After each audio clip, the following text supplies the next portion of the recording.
전시글이나 평론을 보면 이런 말이 참 많습니다. 이 작가는 자신만의 독창적 세계를 구축하고 이런 말이 있다거나 누구는 독창적 세계를 구현하고 이런 말이 많이 나옵니다. 글쎄요, 이런 글들을 보면서 자신만의 세계는 무엇을 말하는 것일까요? 독창적 조형 언어라는 말도 자주 등장하는데 독창적 조형 언어라는 것은 또 무엇일까요?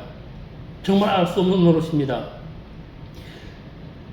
정말 많은 이들이 재차 반복되는 이야기이긴 합니다만 자신만의 독창적 세계를 구현하고 있다라고 이야기하는데 이게 창의성, 독창성 무엇을 말하는지 갈수록 혼란스럽기 그지없습니다. 안녕하세요. 미술시장의 새로운 패러다임을 구축해 나가고 있는 미술만평 303회차 박정수, 무더위를 이고 계신 전국의 만평이님께 인사드립니다. 반갑습니다. 그리고 고맙습니다. 지난 회차에서도 말씀드렸습니다만 요즘 유튜브나 셔츠를 비롯한 동영상이 올라갈 수 있는 SNS에는요, 작품을 제작하는 영상이 무척 많이 나타나고 있습니다. 기술을 자랑하는 것도 아니고 잘 그린다고 폼지는 것도 아닌데 말입니다. 그게 그렇다고 제가 나쁘다고 말씀드리는 건 절대 아닙니다. 다만 예술가는 장인과 다르다는 점을 인지하고 있어야 한다는 것을 말씀드릴 뿐입니다. 그래서 오늘 방송은요, 작품 제작 과정보다 더 중요한 예술가의 철학과 관련된 이야기를 해보고자 합니다. 이참에 늘 하는 얘기 있죠. 이참에 좋아요와 구독은 미술만평을 더욱 살찌게 합니다. 꼭 눌러주세요. 구독 필요합니다. 제목 자체가 그러잖아요. 독창성, 자신만의 조형 언어. 대체 뭘까요? 가끔 우리는 이런 얘기 많이 합니다. 너 그런 개똥 철학 좀 하지 마. 이런 말 많이 하죠. 어떤 경우죠? 생활 속에서 별 볼 일 없는 것에 대해서 고민하는 것을 개똥 철학이라고 하기도 합니다. 그러죠. 너무나 당연한 사실에 심각한 고민을 넣는다는 말과 똑같습니다. 예를 들면 이런 거죠. 야, 너 똥 싸? 똥 안 싸고 살 수 없을까? 심각하게 이야기하죠. 또, 야, 아무거나 살 수 없을까? 지금 진지합니다. 당연한 것, 너무나 당연한 것, 이미 두어져 있는 것, 교로에 나와 있는 것에 대해서 이야기를 하는 것을 개똥철학이라고 이야기하죠. 근데 오늘은요, 예술은 개똥철학은 아니라는 것을 전제에 두고 드리는 말씀이기도 합니다. 그렇죠? 예술가라 칭하는 대다수의 작품들을 보면 철학이 있다고 이야기를 많이 합니다. 특히나 추상이나 비구상에 대해서는 더욱 심각한 철학을 이야기하죠. 다 그런 건 아니지만 여기에도 자신만의 조형 언어라는 말이 자주 등장합니다. 이게 본인이 하기는 것보다도 남들이, 글 쓰는 분들이 그렇게 이야기를 많이 붙여주죠. 너만의 조형세계가 있어, 조형 언어가 있어, 이렇게 말을 하죠. 풍경화나 정물화도 비슷한데 이런 것도 있죠. 풍경화를 그렸는데 풍경화가 아니야. 정물화를 그렸는데 정물화도 아니야. 이런 것도 이상합니다. 정물화나 풍경도 아니고 대충 얼버무려가지고 색깔 칠해놓은 그림들이 많이 보이기도 하죠. 소위 말하는 반구상이라고 지칭되는 것들 우리 주변에 흔히 많이 보고 있습니다. 근데 재밌는 거는요, 이런 말을 쓰기 시작하는 분들, 정말 반구상이라는 말을 만든 분들 정말 존경스럽습니다. 이거 절대 비아냥거리는 거 아닙니다. 진심입니다. 진심으로 드리는 말씀입니다. 정말 존경스럽다는 거죠.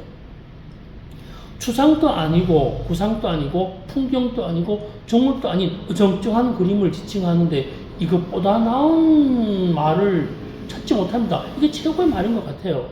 더 이상 무슨 말이 필요 있습니까? 반구상 여기 최고죠. 글쎄요, 이런 현상들이 왜 나타났을까 생각해 봅니다. 말씀드린 그거예요. 왜 이런 현상이냐고, 그 현상이라고 하는 것은요, 자신만의 조형, 자신만의 독특한 자신만의 세계, 이런 말도 왜 나오게 됐을까요? 결론부터 말씀드리자면은 질문이 없는 것에 답을 하지 않았는가라도 정리해 보고 싶습니다.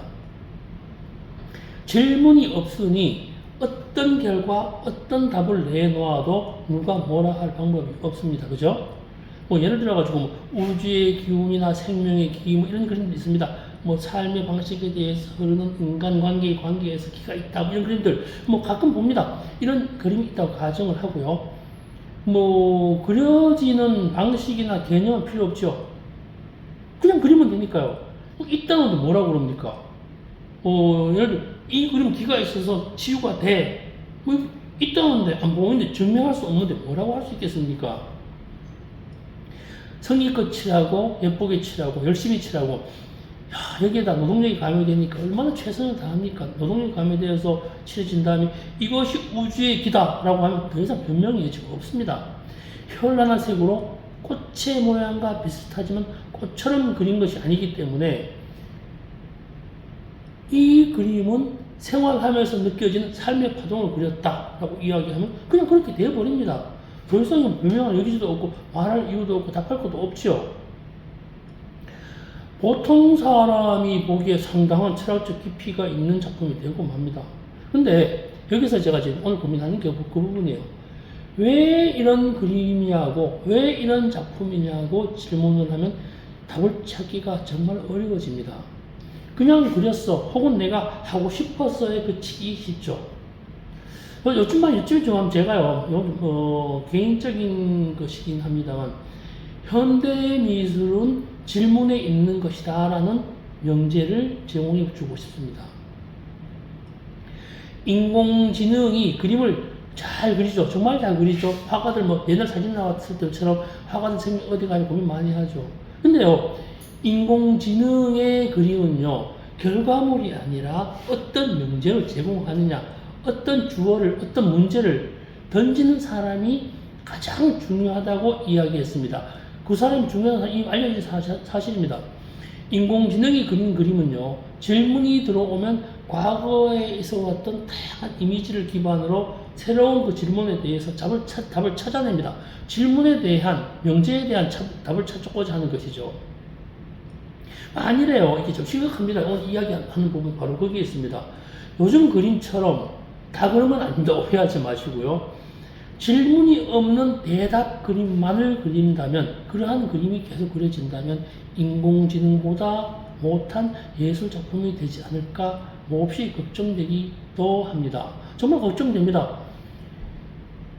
삶에 대한 작품을 제작한다고 했을 때, 연주가 이런 거예요. 오늘 하루 밥 3끼 먹었는데 의욕이 없어. 그럼에도 불구하고 난 왜 살아있지? 왜 살지? 라는 명제를 한다면요, 이러한 고민 자체를 그려야 하지, 이렇게 살고 있어라는 그림은 아닌 것 같아요. 삶이 무엇인지 모르겠다는 그것을 탐구하겠다는 작품과의 차이라고나 할까요? 나는 왜 살지라는 그 자체에 대한 명제와 그게 뭔지 모르기 때문에 그것을 그리겠다는 그 차이. 어떻게 설명해야 할까요? 이 다스를 말씀드리자면요, 주변에 보면 행복을 그리는 화가들이 참 많습니다. 나는 행복을 그리는 화가 누굽니다. 사랑을 그리는 화가입니다. 이런 점 참 많죠. 하트를 그리는 사람도 많습니다. 화가도 많아요. 제 질문은 역시 여기에 있습니다. 어릴 때 다시 한번 생각해 보세요. 행복해하는 아이들의 모습이나 행복해하는 가족, 예쁜 꽃을 보고 즐거워하는 것, 이런 것에 대한 이런 것들을 그려서 이것이 행복이다라고 하는 것 아니라는 거죠. 네, 행복 그 자체는 무엇일까? 어떤 모양일까 아니고, 행복의 모양을 찾는 것이 아니고 행복이 무엇일까라고 한 대전제에 대한 질문입니다. 행복이 무엇에 대한 질문이죠. 개개인마다 행복의 기준이 다르기 때문에 행복 그 자체를 그릴 수만 있다면 행복이 뭔지를 궁금해하는 많은 감상자들이 그것을 보고 이것이 나의 행복이야, 나의 행복이야, 각기 다른 해석의 근거를 갖지 않을까라고 하는 것이 오늘 이야기의 키워드입니다. 행복의 모양을 찾는 것이 아니라 그것이 무엇이냐는 것 말입니다. 행복해하는 모습이 아니라 행복이 뭐냐는 질문을 그리는 것이 현대미술이 아닌가 하는 것이 오늘의 이야기입니다. 뭐 이것도 또한 이게 개인적인 질문이고 개인적인 답이기 때문에 정답이라고는 할 수는 없습니다. 뭐 이런저런 고민이 있기 때문에 이렇게 그렸어. 나만의 철학적 사고방식이 하는 이런 거 말고요. 물론 오늘 이 방송 오늘 이야기가 다시 말씀드리자면요. 제 개인적 의견임에 분명합니다. 이게 예술이야. 이것이 현대미술이라고 정의한다는 것 자체가 얼마나 웃긴 이야기입니까?